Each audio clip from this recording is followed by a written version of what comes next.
بسم اللہ الرحمن الرحیم۔ مصر پر علوی خاندان کے 5ویں حکمران اسماعیل پاشا خدیوی کی دور حکومت کے عہد میں ایک فتنہ اٹھا۔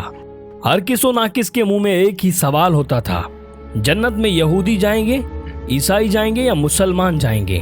اسماعیل پاشا نے مسلمانوں کی طرف سے اس دور کے عالم امام محمد عبدہ، عیسائیوں کے ایک بڑے پادری اور یہودیوں کے ایک بڑے ربی کو بلا کر ان کے سامنے یہی سوال رکھا، جنت میں کون جائے گا، یہودی، عیسائی یا مسلمان؟ مسلمانوں کی طرف سے امام محمد عبدہ نے کھڑے ہو کر ایسا مدلل جواب دیا کہ محفل میں بیٹھے تمام ناقدین کے ساتھ عیسائی پادری اور یہودی ربی اپنا منہ لے کر خاموش رہ گئے اور بغیر کوئی جواب دیے خاموشی سے اٹھ کر چلے گئے۔ آپ کا جواب یہ تھا کہ ان کے جواب نے اسماعیل پاشا سمیت سارے مسلمانوں کے ہونٹوں پر مسکراہٹ بکھیر دی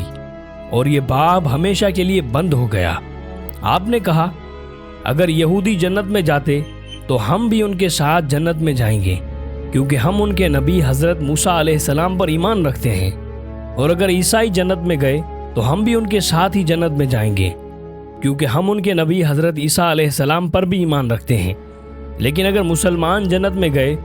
تو صرف اللہ کی رحمت کے ساتھ اکیلے ہی جنت میں جائیں گے، اور ہمارے ساتھ کوئی یہودی اور عیسائی نہیں جائے گا،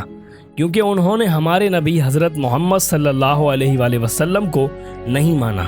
اور نہ ہی ان پر ایمان لائے ہیں۔